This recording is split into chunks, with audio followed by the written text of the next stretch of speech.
हरीश भाई से। हम इनको प्यार से अन्ना कहते हैं। अन्ना, अन्ना का मतलब होता है बड़ा भाई। साउथ इंडिया में अन्ना का मतलब बड़ा भाई।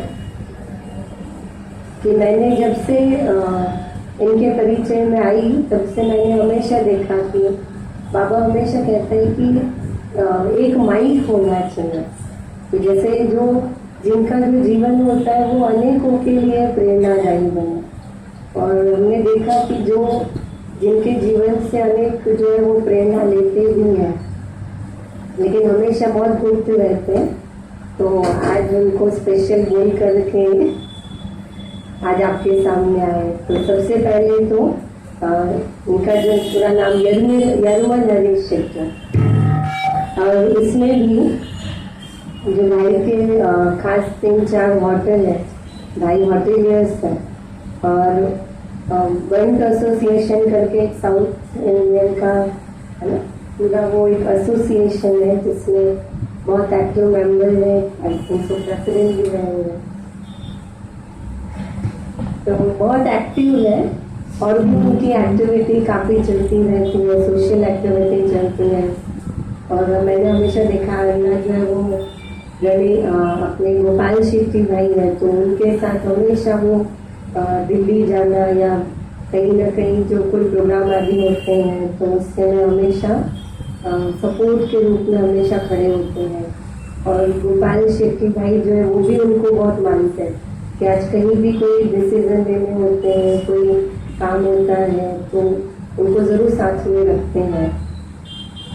तो मैं आगे वो अनुभव पूछे रमा कुमारी के साथ के उससे पहले थी। सबसे पहले तो अन्ना एक क्वेश्चन ये था सबसे पहले कि आप जो इस मुकाम तक पहुँचे तो उसकी शुरुआत कैसे की? क्योंकि हर व्यक्ति कोई जीवन में सफल नहीं होता। मैंने बहुत पहले उनका सुना था थोड़ा कि कैसे जीवन में एक छोटे से उन्होंने शुरुआत की। क्योंकि कहीं ना कहीं हर व्यक्ति जीरो से शुरू करता है अपने जीवन में। क्योंकि भले माँ बाप कितने भी हो, बड़े हो या कैसे भी हो, लेकिन बच्चे के पास हमेशा चांस होता है आगे जाने का। और वो कैसे यूज करता है वो उसके ऊपर होता है। तो पहले तो आपका परिचय।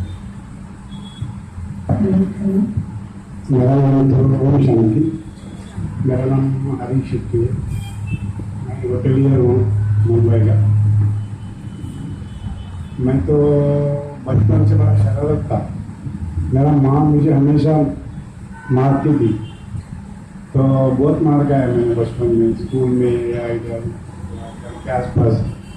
फिर माँ ने कहा कि इसको लेके जा मुंबई में। मेरे भाई को बोला इसको लेके जा बॉम्बे, ये तो इधर कुछ काम का ही नहीं, इनको लेके जा। शायद उन्होंने अलग तरीके से सोचा रहेगा या बॉम्बे जाएगा तो कुछ कर पाएगा। माँ का एक अलग तमन्ना होता है कि बच्चे का बारे में कि आगे क्या कर पाएगा।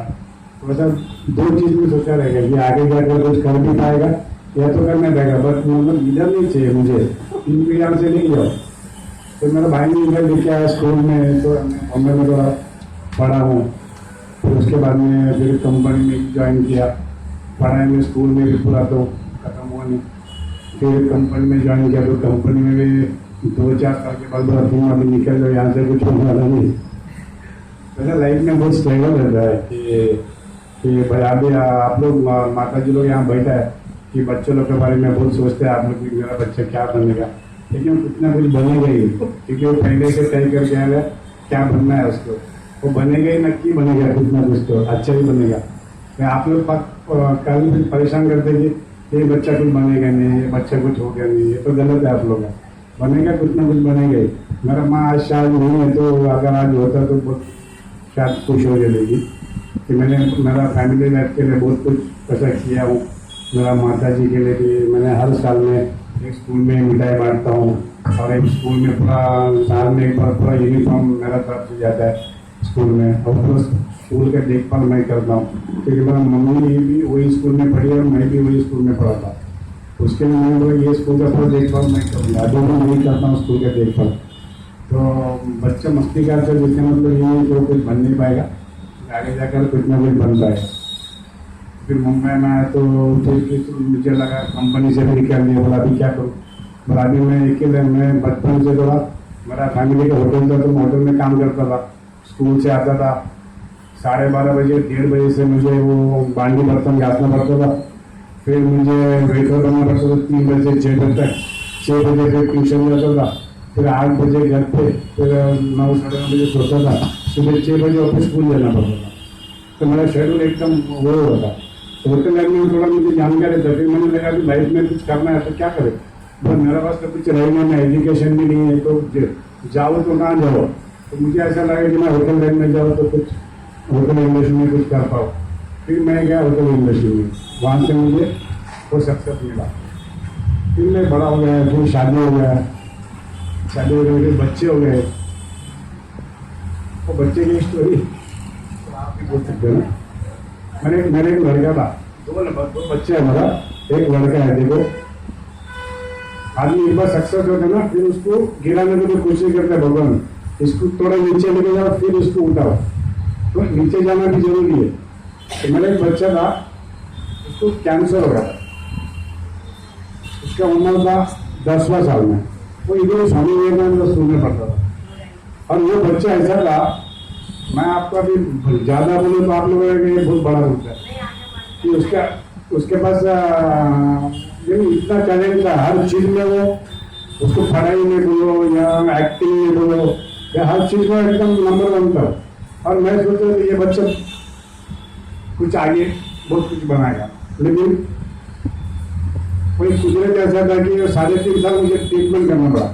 भगवान ने मुझे ताकत दी, वो अलग बात है। मैंने उसके बच्चे का 3.5 साल का हिंदी का में इतना ट्रीटमेंट किया, मगर मैं इतना कमजोर हो चुका था उसमें कि मैं किधर जा नहीं सकता है, मैं ना किसी को बोल सकता हूँ। जो हुआ अभी क्या कर्म में, शायद वो बच्चे मेरे घर पर जन्म हो, पता नहीं मुझे क्या हुआ।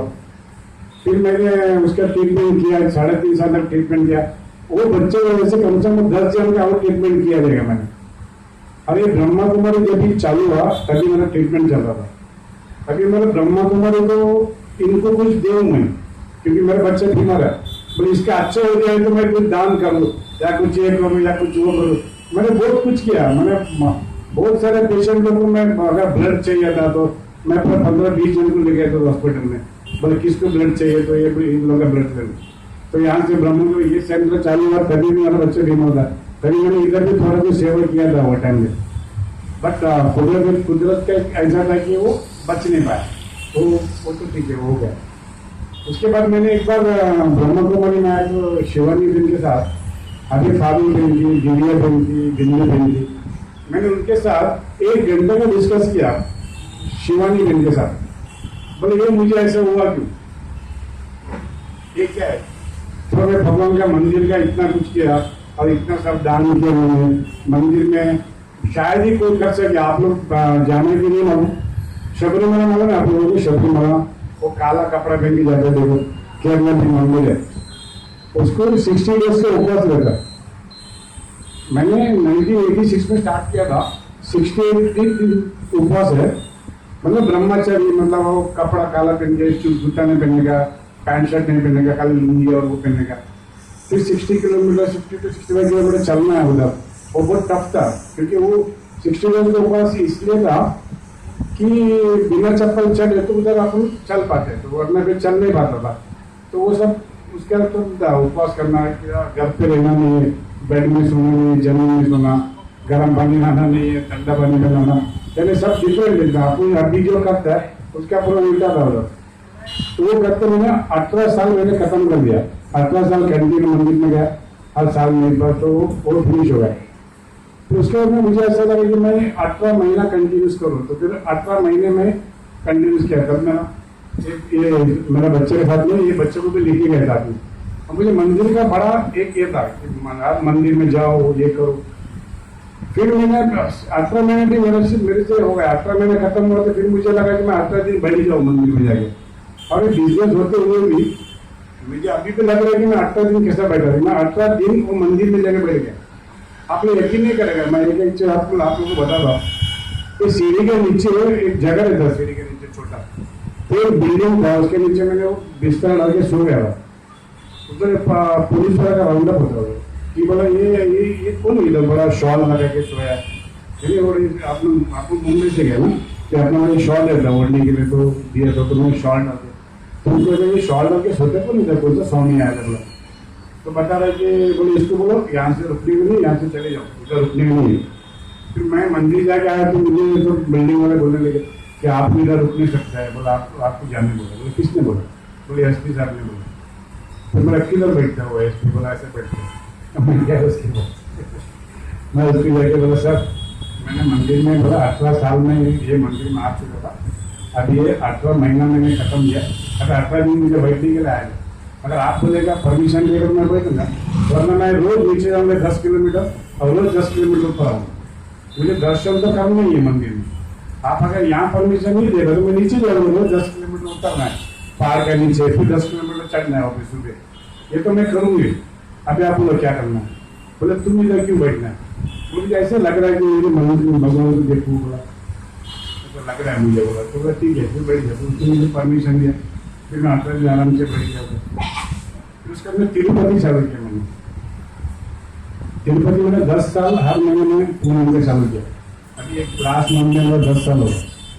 तो भगवान का बहुत कुछ किया। उसके बाद शिवानी देवी के बाद जब मैं बैठा ना, फिर मुझे ऐसा लगा ये सब क्या है, कुछ चाहिए नहीं। बोला कल कर्म एक ही है, शिवानी बोला अच्छा कर्म करो तो अच्छा फल मिलेगा। उसके बाद मैंने भी काम लिया कि कर्म अच्छा करो तो अच्छा हो जाएगा। फिर जो होना लाइफ में वो तो होना ही है, यानी मेरा लाइफ में जो भी बीता वो बीत गया, बट उसको कोई रोक नहीं सकते। यानी ये मेरा सोच है सर, मैं आपसे ज़्यादा कम जानता हूँ, बट मैं बोलता हूँ कि जो होना है बच्चा लोग जो बनना है देखो, अभी बनना है तो वो बनेगा ही कुछ ना कुछ। उसके बारे में सोच के या कुछ करके कुछ फायदा नहीं, कि मैं ऐसा सोचता हूँ। लाइफ बहुत आसान, ये मैं ब्रह्मा कुमारी में आया तो मुझे ऐसा लगा कि यहाँ पर बहुत पीस है, यहाँ पर बहुत शांति है।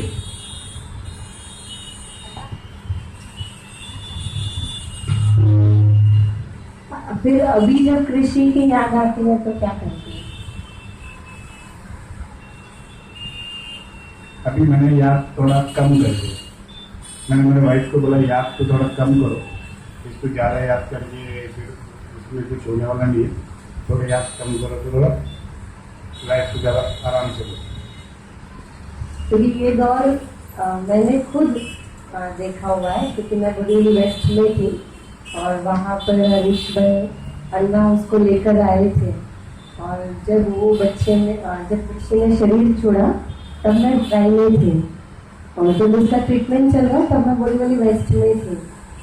तो उन्होंने अपने घर में भी बहनों के 3 दिन लेक्चर थे, 10 दिन लेक्चर रखे थे। तो उनके घर में कृषि के मेले जो आते थे बैठने के लिए, तो बहुत अच्छा उन्होंने व्यवस्था की थी कि कोई भी रोए नहीं, आकर के बैठे। और क्योंकि वो बहुत प्यारा था, इतना प्यारा था कि मुझे अभी भी उसका चेहरा याद है। तो कि कोई भी रोए नहीं, लेकिन उसके जो भी आए मिलने के लिए वो सारे उनके मतलब बहनों की बातें सुने और मेडिटेशन करें।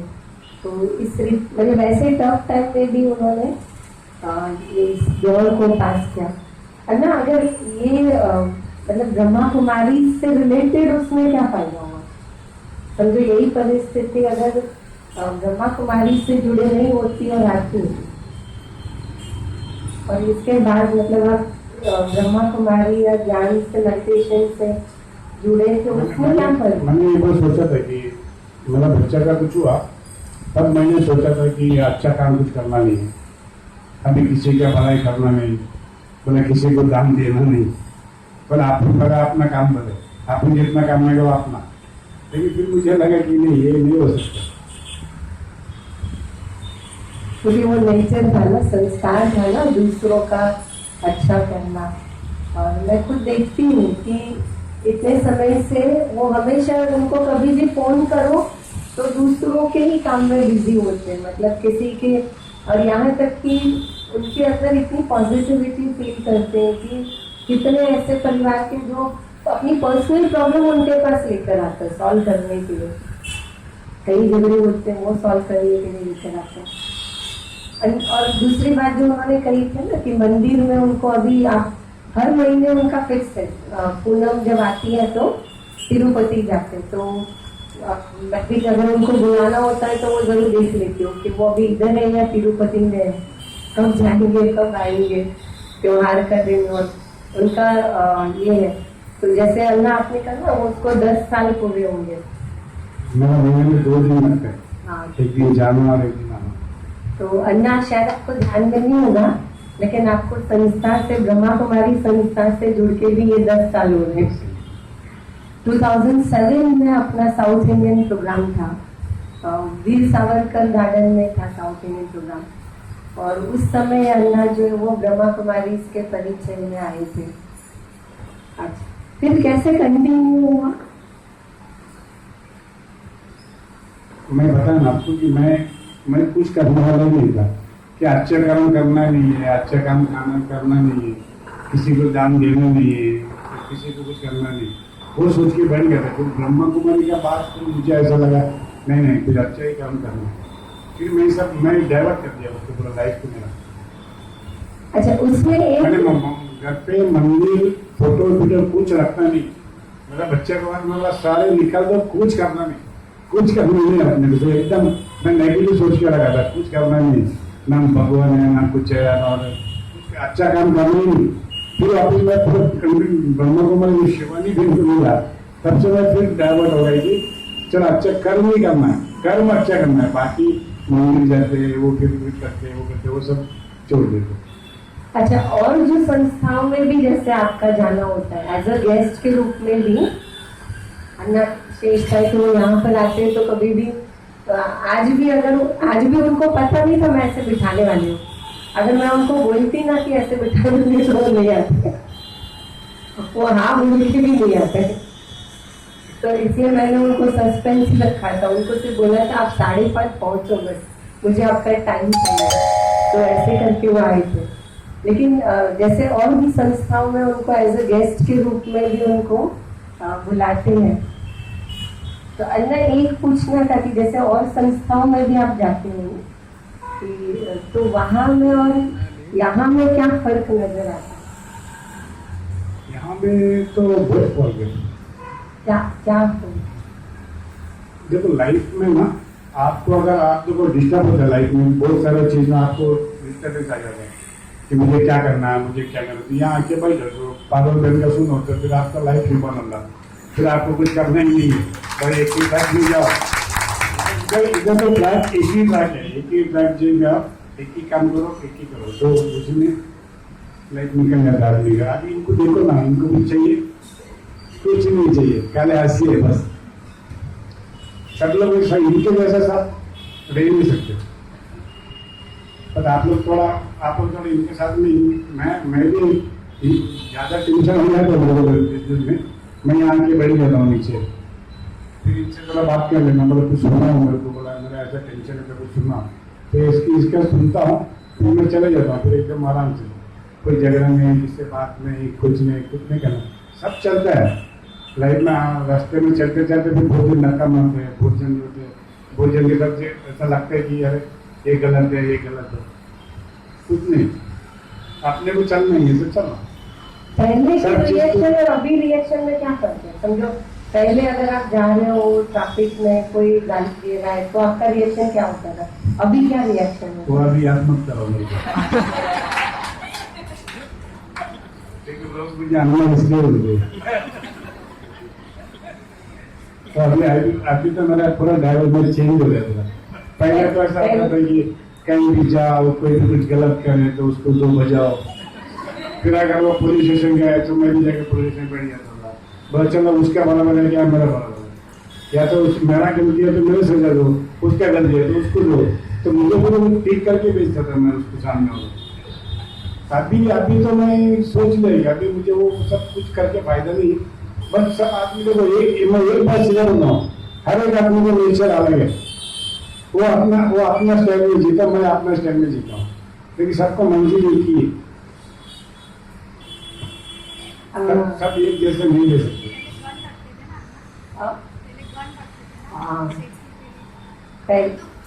मंदिर तो है ना, लेकिन और उसी के सारा जीता हूँ अभी, लेकिन अन्ना ने उसी के बगैर जी नहीं सकता, ऐसा हो गया, हैबिट हो गया।